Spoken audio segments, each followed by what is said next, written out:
Assalamualaikum warahmatullahi wabarakatuh. Shalom, salam sejahtera, Om Swastiastu, nama budaya, salam kebajikan. Salam Pancasila. Saya sangat terkesan atas, saya tidak perlu berpanjang-panjang, saya langsung pada materi. Saya sangat menghormati pada pemaparan sebelumnya, termasuk senior kami, mantan Kasal, Laksamana Slamet Subianto, pemaparannya luar biasa. Tadi sudah mulai masuk kepada prakteknya.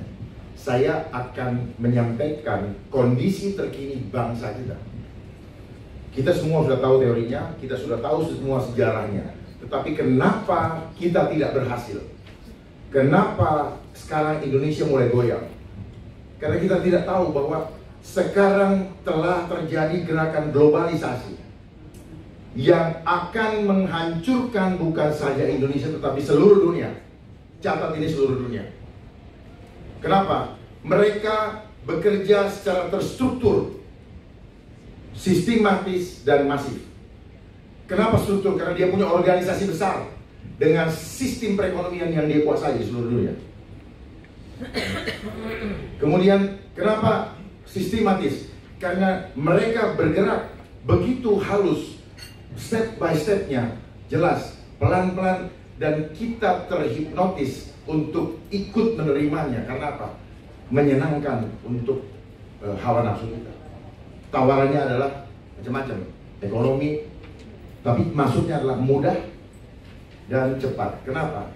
Manusia fitrahnya, nature kita dalam fisik seperti ini, itu senangnya dikasih mudah, nggak senang yang susah-susah. Makanya dia tahu secara psikologi dia bisa.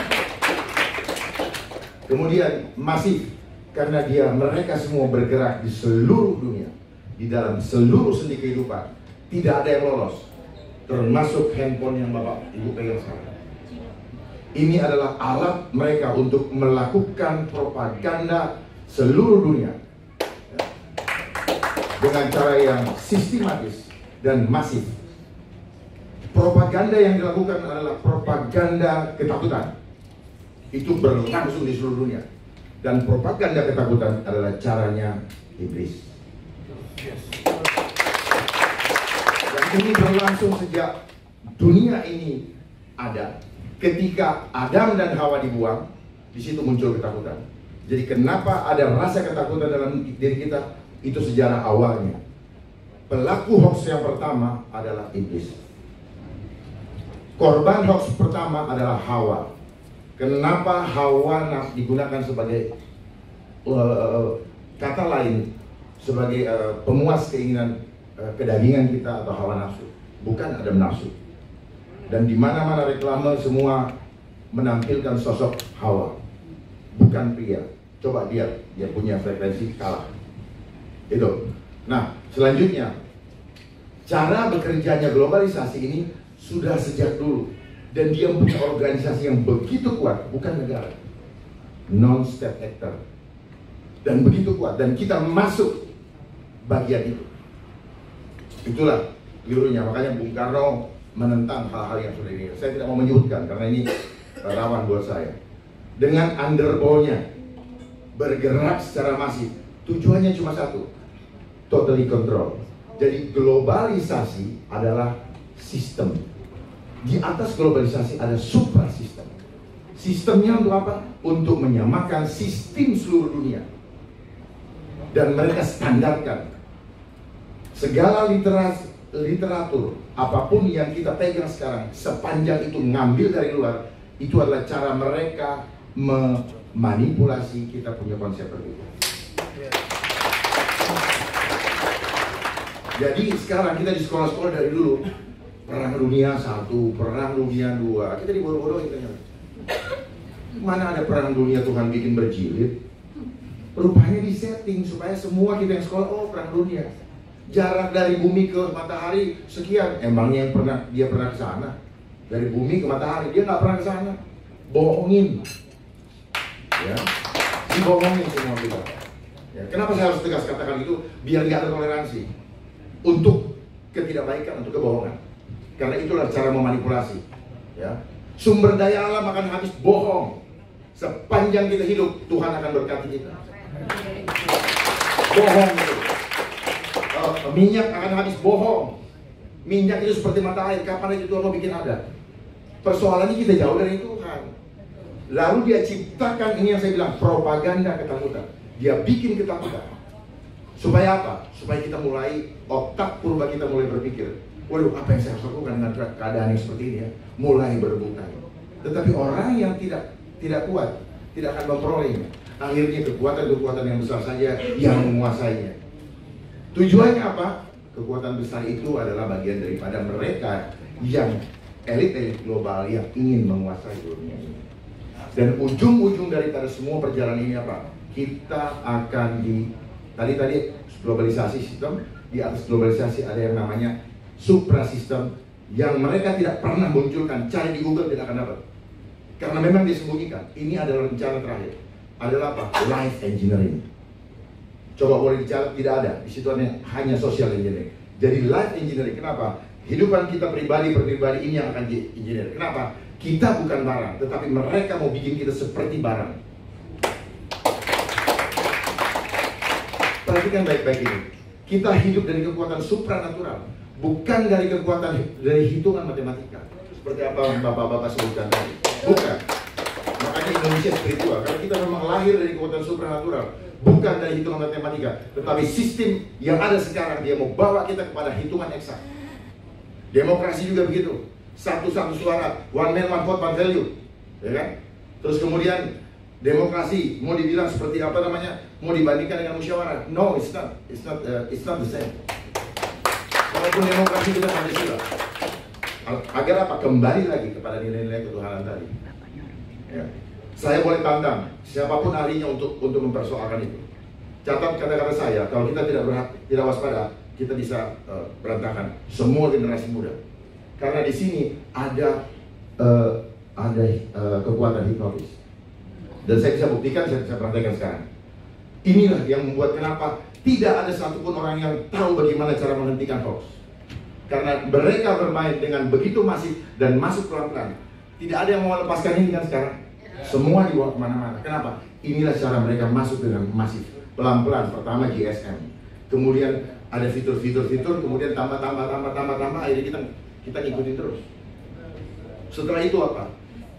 Gelombang elektromagnetik yang ada di sini, dia merusak struktur DNA dari setiap sel-sel tubuh manusia. Struktur DNA ini kemudian dia merusak membran sel. Membran sel akan menghasilkan enzim-enzim negatif atau beracun, dan hormon-hormon itu yang akan mempengaruhi mindset kita tanpa kita sadari, termasuk saya. Saya baru mengerti ini bulan Oktober tahun lalu. Bukan saya pelajari dan tidak ada literaturnya, tetapi hasil perenungan di mana Tuhan memberitahukan saya harus memberitahu kepada bangsa ini. Jadi ujung-ujungnya adalah life engineering. Seperti apa life engineering? Semua kehidupan kita mau dikontrol. Perilaku kita berubah menjadi manusia yang tidak lagi menjadi manusia yang sejati atau makhluk luhur akhlaknya, tetapi kita akan dibuat seperti robot. Tidak punya cipta, tidak punya karsa, tidak punya rasa. Kenapa? Kita akan di-lock dengan sistem. Jadi gak bisa keluar dari sistem. Nanti pedagang tradisional di pasar-pasar tidak akan lagi ketika uang kertas tidak berlaku lagi. Warung Tegal, tukang rokok, semua pokoknya kalau nggak pakai sistem elektronik nggak bisa berdagang, dan itu akan terjadi.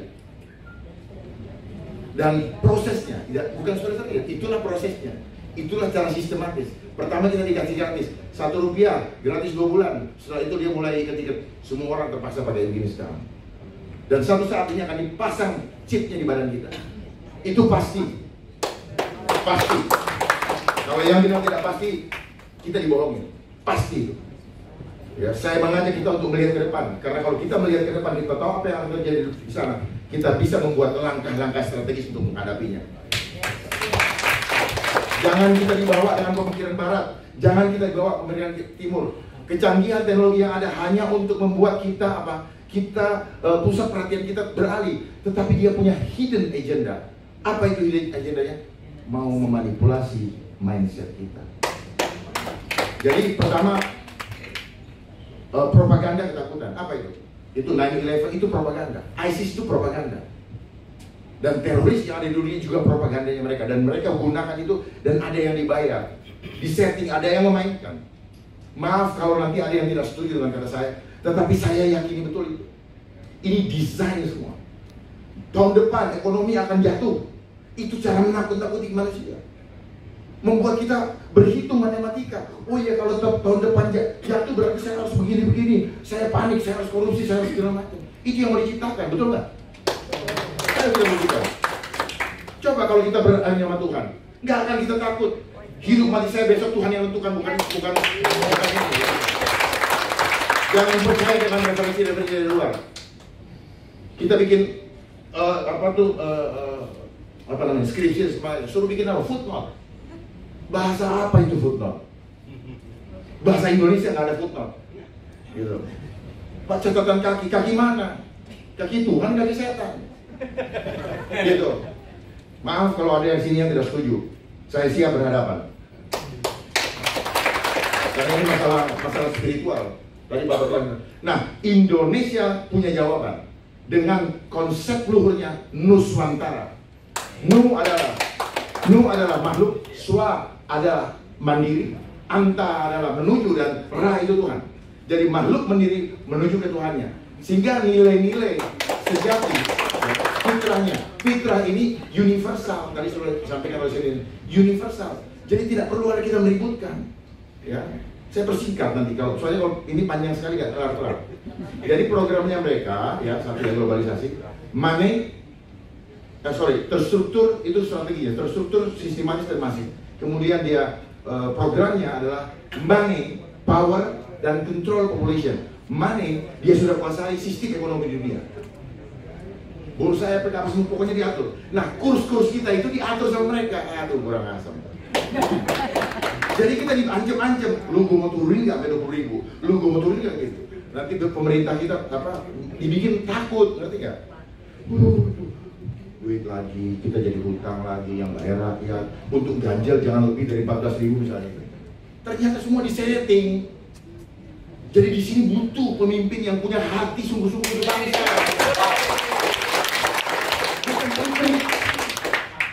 Gampang bangsa ini dipimpin kalau kita punya pemimpin yang sungguh-sungguh dan tidak perlu takut kehilangan apapun juga. Kalau kita takut kehilangan apa, ya pasti kita kehilangan, itu udah rumus. Tapi kalau kita tidak takut kehilangan, Tuhan akan memberikan kepada kita. Yakin itu. Jadi Pancasila jangan hanya wacana, tetapi mari kita implementasikan dalam kehidupan kita. Sila pertama Pancasila itu sudah desain atau given dari Allah. Jangan ditaruh di nomor 5. Kenapa 1?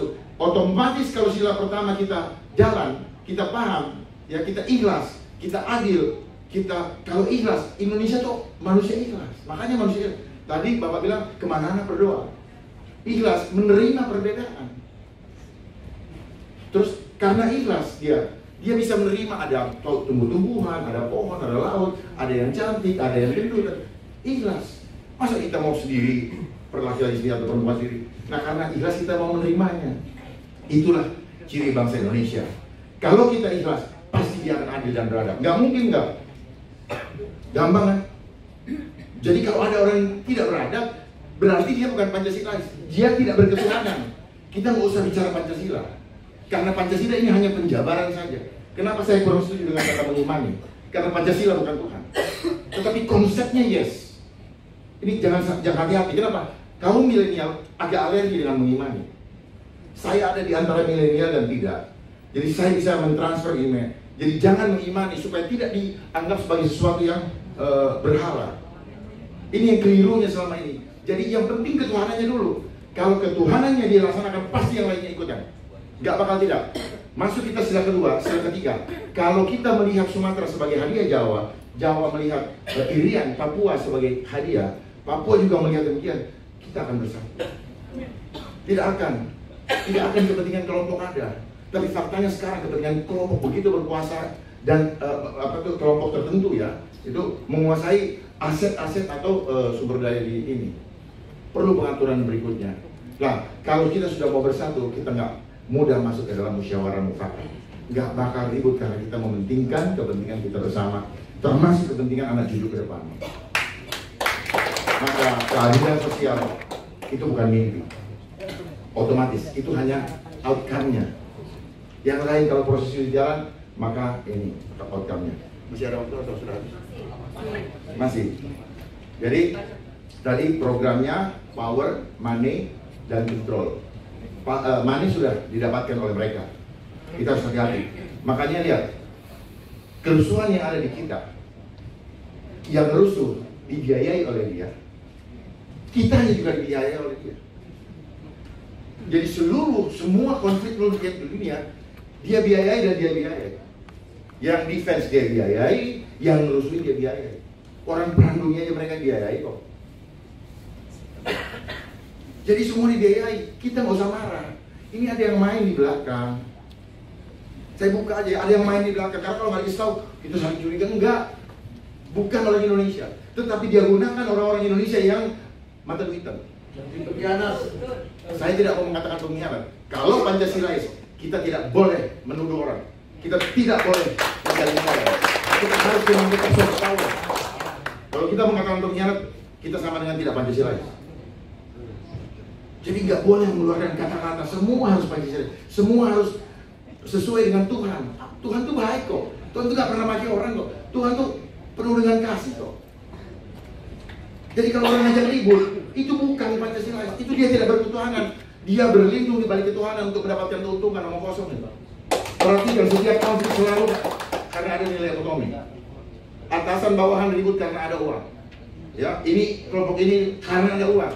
Rebutan ini karena uang. Makanya demokrasi yang harus sekarang perlu diperbaiki. Seperti tadi, one man one vote. Suara terbanyak walaupun keliru, satu kebenaran hancur. Gitu. Kecuali kita punya kekuatan Tuhan, satu kebenaran hajar terus. Gitu. Yang berikutnya, dia masif karena semua sendi kehidupan dia jalan. Ini ya, saya mau praktekkan sebelum saya mengakhiri. Ini tadi merusak betul. Anak-anak sekarang gampang dibully. Kenapa? Dia tidak sadar lagi bahwa dia makhluk ciptaan agung dari Tuhan. Begitu dibilang kamu jelek, dia berpikir bahwa ya udah jelek sampai mati. Dan saya tidak bisa berbuat apa-apa karena dia jelek. Ini kan manipulasi mindset. Jadi dia punya pola adalah gini. Propaganda ketakutan, ISIS, terus terorisme di mana-mana, Taliban, itu propaganda mereka dan semua dari mereka. Jadi kayak musang berbulu domba. Bahkan di negara kita juga sudah masuk ke sendi-sendi kebangsaan. Kalau saya dibuka di sini nanti besok saya disu, karena saya dari itu, ya. Tetapi kalau satu persatu saya akan sampaikan, ya. Keributan yang terjadi, yang sekarang ada dengan yang apa itu namanya di Kuningan, itu juga di belakangnya mereka. Dan semua yang ada kata K itu semuanya mereka. Dan itu malah justru bikin negara makin berhutang. Cuman kalau dibuka begini, mana ininya? Ya. Konsep-konsep yang mereka tawarkan juga semua dengan hitungan matematika. Supaya orang tidak perlu memikirkan Tuhan, tidak perlu untuk menjauhkan keimanan manusia dari kemahakuasaan Allah Subhanahu wa Ta'ala. Itu cara mereka. Ujung-ujungnya dari life engineering membuat kita mau dibawa ke konsep ateis. Bahwa hidup manusia ketika kau di dunia, kau jangan mikirin kekuatan supranatural. Nggak bisa. Makanya akan bentur. Orang berdagang, ayam disuntik di broiler, dijual ke Kentucky, makannya enak karena ada bumbu, terus kemudian kenyang, tapi orang yang mengkonsumsinya siap-siap menjadi market untuk pabrik obat. Ini lingkaran setan. Jadi semua persoalan ini coba dilihat dengan kacamata yang berbeda, supaya kita lebih tajam, lebih jeli melihat persoalan. Sehingga kalau kita sudah melihat gitu, ini kayak gini. Jadi kalau orang ngajak ribut nggak mau. Gitu. Jadi kita nggak usah lawan yang keributan. Dengan konsep prinsip tetap, karena apa? Kita tidak punya kemampuan kalau tidak melibatkan Tuhan di dalam kehidupan kita. Omong kosong. Tidak sangat terbatas. Papua bisa selesai asal dia datang ke kaki Tuhan. Dia demo akan selesai. Di mana saja. Tetapi ada yang menggerakkan. Kenapa? Ada uang operasional yang bermain. Susah kalau udah bicara uang. Indonesia adalah negara spiritual. Nah makanya Indonesia ada merupakan konsep the land of harmonia dunia. Kita ini pusatnya harmoni dunia. Dan itu sudah pernah ditunjukkan oleh Bung Karno tahun 1955 dengan Konferensi Asia Afrika. Dengan menginisiasi 10 dasawarsa Bandung, lah kemana gerakan non-blok sekarang? Tetapi perhatikan, semua negara non-blok dihancurkan. Perhatikan itu. Kenapa? Karena mereka tidak mau kita punya konsep sendiri. Tetapi negara yang bertahan seperti Iran, Korea Utara, China, dia tetap menjunjung tinggi dengan nilai-nilai luhur, tradisi luhur daripada bangsanya. Dia bertahan. Kenapa kita tidak bisa? Kalau kita mau, pertanyaannya mau atau tidak? Mau. Kalau mau, berbuat, jangan hanya ngomong. Ayo. Ini yang bisa saya sampaikan, karena kalau kita mau nyampaikan terlalu panjang, banyak sekali. Ya. Bukan, tapi kan waktunya tadi berapa?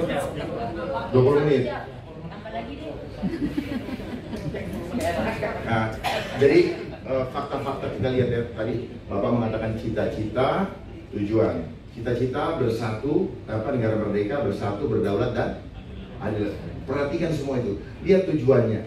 Lihat faktanya sekarang terjadi deviasi yang begitu lebar. Bohong kita. Bayangin ini, mencerdaskan kehidupan bangsa. Sekolah cuma diajar bagaimana kecerdasan intelektual. Kecerdasan spiritual sudah tidak diajarin lagi. Makanya anak-anak gampang yang masuk. Itu programnya siapa? Programnya non-state actor. Dia masuk ke Departemen Pendidikan dan Kebudayaan lewat caranya saya nggak tahu. Masuk di situ sehingga akhirnya seperti itu. Sadar atau nggak sadar? Saya nggak tahu. Dan itu begitu. Dan sebagainya. Bahkan sudah masuk kepada seni-seni yang, aduh gimana ngomongnya? Agak susah. Dan ini mengatur sistem.